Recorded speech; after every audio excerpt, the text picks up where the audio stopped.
Alright, the number one hobby in the entire world is sex. It's fun, it's exciting, it's passionate, it's rejuvenating, and sometimes it's a little magical. When you're about to get busy, one of the furthest things from your mind has to be boosting your immune system, or even maintaining a healthy weight. But sex is more than just the thrill of the moment. It offers these benefits and many more, both physical and psychological, to your health. One of the probably the most obscure and odd one has to be the boosting of the immune system. Let's see here. Scientists at Wilkes University in Pennsylvania sampled saliva from 112 other students. It was almost a 50-50 split between men and women. Of these students, the ones who registered as having a consistent amount of healthy sex, which was, according to them, 1 to 3 times a week, in comparison to those who had little to no sex, registered much higher levels of antibody called immunoglobulin, or IgA for short. What this antibody does is protects your body from not only contracting colds, but other infections. And now probably the most direct and obvious of the physical benefits of having a lot of sex is the physical fitness.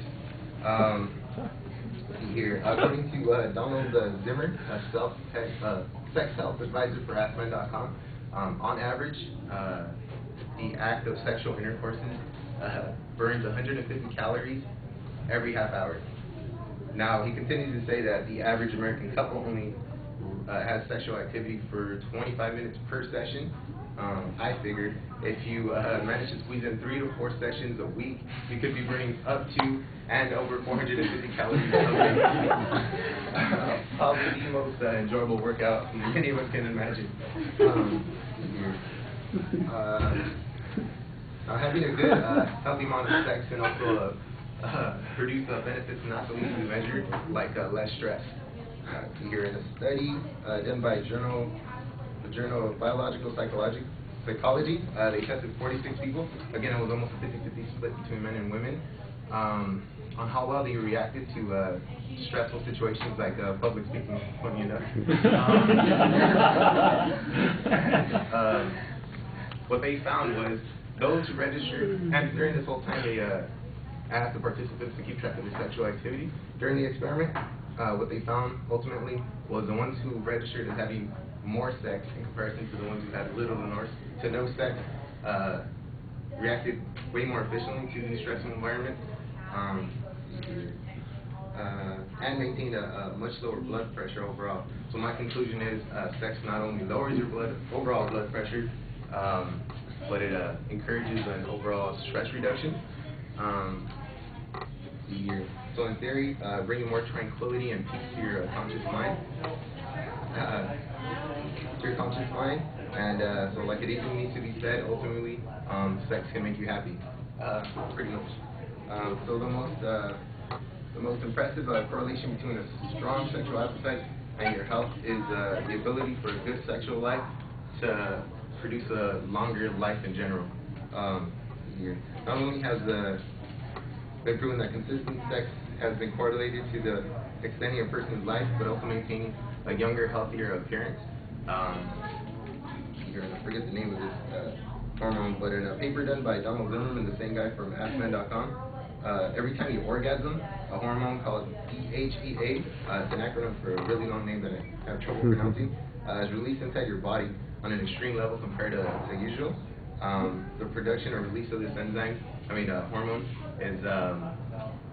is encouraged by sexual excitement and ejaculation.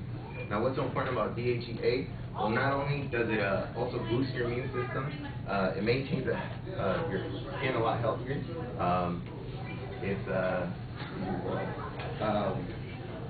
It improves your memory, strength, and accuracy, and even works as an antidepressant, just in case the act of sex alone doesn't cut it. So not only does having sex, not only does having orgasms on a consistent basis improve your chances of a healthy and in turn longer life, but it can also make you look and probably feel a lot younger. And now, just in case you still have any doubt in your mind that sex is amazing for you, here's a quick breakdown of a few more benefits. I have these listed here. It not only increases and promotes better blood flow, thus producing better brain performance, but an orgasm after a long session creates a calming and relaxation that helps you sleep better. It has also been linked by the British Journal of Urology International to helping reduce the risk of prostate cancer in men. Great sex, or being great at sex, can boost your self-esteem. Having sex and orgasms increases levels of hormone oxytocin, which many call the love hormone, because of its being traced to boost our ability to bond and build trust. And lastly, the same production of this oxytocin promotes the release of endorphins that act as pain relievers for pain such as caused by headaches and arthritis. So if that certain girl or a guy that you show interest in one day complains about a headache, you'll have the perfect picture. And like Amy said, wrap it up.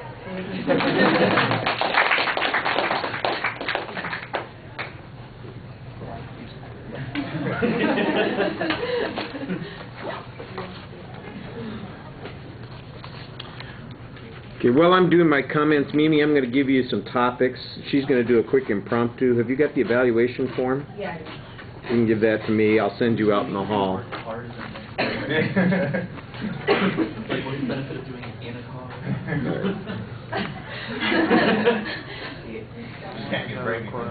All right, Reva, you said you were going to give us some comments, so what did you think? Okay, well, I was kind of shocked a little bit about cars. Your intro was very good. It really caught my attention, but it kind of was just a little short. Like you just went right into it, I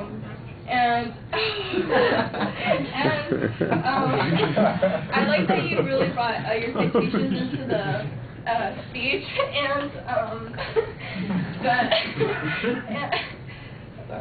and that you really brought like the science behind it, like the hormones and everything that describes it. I think you did a really good job, and the benefits of it. Good job.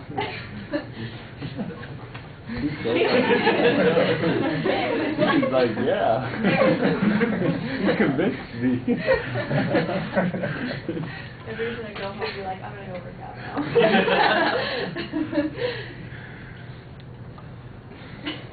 Yeah, I'm not sure that people need to be convinced to have sex. It sounds like an informative speech more than a persuasive speech, but I think there are probably some persuasive elements to it. I thought you did a good job citing information, although in the last part of the speech it just sounds like we've got a laundry list, and here's 15 other things that go on and they don't get very well developed. I thought you did a better job in the earlier part of the speech trying to develop potential benefits there for the audience and listening to the speech. So a little bit inconsistent on the structural stuff. I like the introduction. I like the closing. Those things are pretty solid. The structure internally, it sounds like at the beginning like there's a pattern here. But like I said, it does sound like an informative presentation. The pattern isn't really about problem solution or trying to motivate people or telling us what the need is. It's a listing of what the benefits are and an explanation of what those benefits are. So I think you need to get a motivated sequence going here. I think that would help you a little bit in putting this speech together a little more effectively. You did a good job, though, citing your sources during the presentation. I appreciated that. On the presentational aspects, the vocal variety is good. Your eye contact is usually pretty good. Sometimes you get lost in looking in the article trying to find the references that you've got there. There's another good reason why you want to put your speech, if you're going to have the quotes and the statistics on the note cards, and keep them in order so that you're not trying to flip around pieces of paper and organize on the fly. I think that was a little bit of a problem. When you watch the video, you will notice that you frequently go out of frame. And yeah, you're moving around a lot, and there's nothing wrong if the movements are purposeful, but yours often seem kind of random. It just seems like you're a little anxious while you're speaking and all your anxiety's coming out in your feet. I don't I don't know why I didn't mention it before, but that is one of the things that I have on my list of things dealing with speech anxiety. We didn't include it on that list because I didn't want to put it on a PowerPoint and have to come up with a visual for it. You know, having sex before giving a speech is one of the ways of reducing your anxiety. There's a good study on that one. Like I said, I don't want to be, you know, I don't want people accusing me of making those kinds of suggestions, I guess.